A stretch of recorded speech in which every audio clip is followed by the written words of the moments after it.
वंदे महापुरुष ते चरणारविंदम। परम पूज्य शंकराचार्य भगवान के श्री चरणों में कोटि कोटि प्रणाम और यहाँ पर उपस्थित समस्त संत चरणों में कोटि कोटि प्रणाम।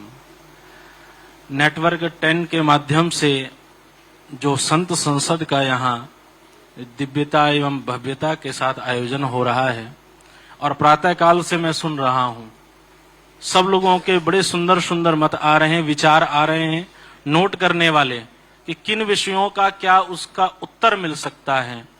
और हमारे श्रीमान संजय गिरी जी ने जो एक पहल की है, भले ही हम संसद में जाकर न बैठे लेकिन सीना ठोक के कह सकते हैं कि संसद में जाकर के हम वहां बैठते हैं, तो ये हमें गौरव होता है कि हम संसद में आए हैं। और 2026 में तो ये दूसरा है, वैसे पंचम संत संसद का आयोजन हो रहा है।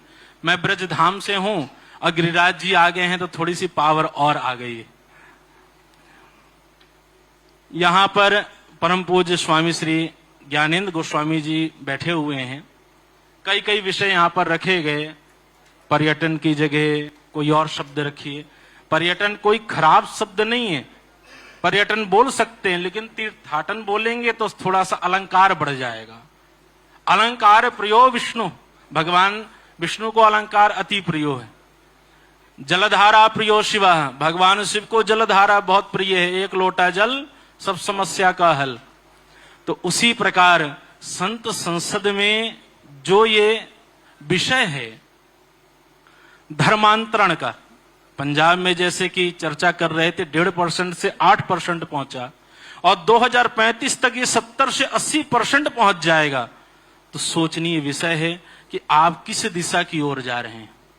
संत अगर सत्ता में बैठेगा तभी हमारा मार्गदर्शन दिखा सकता है। धार्यतीति धर्म, धारणा धर्म इत्यायु, और धर्मम तो साक्षात भगवत प्रणीतम। धर्म के जो वाक्य हैं उसको धारण किया जाए, ना कि वस्त्रों के द्वारा उसका आकलन किया जाए। वह पीला भी हो सकता है, वो भगवा भी हो सकता है, कोई भी हो सकता है, लेकिन ध्यान रखें हमारे हिंदू राष्ट्र में इस समय जो सरकार है उससे हमारी मांग ये होनी चाहिए कि गौ माता को राष्ट्र माता बनाना चाहिए।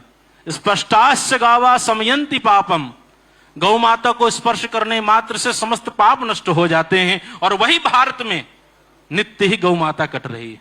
कितने दुख का यह विषय। परम पूज्य स्वामी जी ने बड़ा सुंदर एक वाक्य रखा था भगवान शंकराचार्य जी के लिए, बहुत वंदनीय है, मैं उन्हें बारंबार प्रणाम करता हूं। विचारधारा सबकी अलग है, थोड़ा सा अंबानी जी के पास जाने से भी फर्क पड़ता है और मंदिर के अंदर वैनिटी वैन भी लेकर घुस जाते हैं। तो भैया अंबानी का घर नहीं है, वो मां भगवती का द्वार है, पैदल चलना सीखना पड़ेगा। तो कुछ चीजें हैं जो स्वामी जी, इन पर भी हम लोगों को विचार करना होगा, नहीं तो वहां पर मधुमक्खियों का अटैक तो होना संभव है। हाँ, धर्मांतरण को रोकने के लिए हमारे जितने धर्म गुरु हैं, जितने संत हैं, कथावाचक हैं, वैष्णव हैं, सबको अभियान चलाना होगा।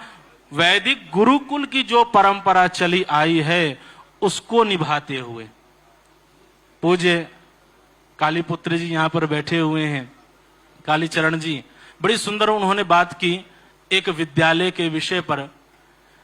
जब गुरुकुल बनेगा तो हमें जो हमारी शिक्षा पद्धति है, वैदिक गुरुकुल की पद्धति है, जो हमें जीना सिखाएगी, सनातन को समझने का प्रयास कर पाएंगे।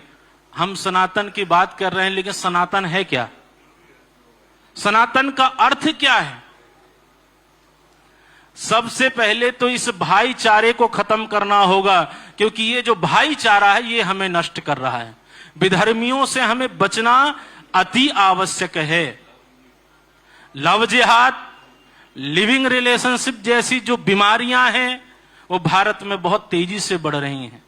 धर्मांतरण का जो कार्य हो रहा है पश्चिम बंगाल, पंजाब के अंतर्गत, झारखंड के अंतर्गत, तमिलनाडु, केरल में बड़ी तेजी से बढ़ रहा है। हमें वहां जाकर के आदिवासियों से मिलना है, सत्संग के द्वारा कथा के द्वारा, प्रवास के द्वारा उनको बताना है कि सनातन होता क्या है। इतना ही कहूंगा संत संसद के माध्यम से कि ये जो कार्यक्रम दिल्ली में हो रहा है भव्यता के साथ, इसका जो मंथन होगा अवश्य ही कल्याण करने वाला होगा और सनातन को एक नई दिशा दिखाने वाला होगा।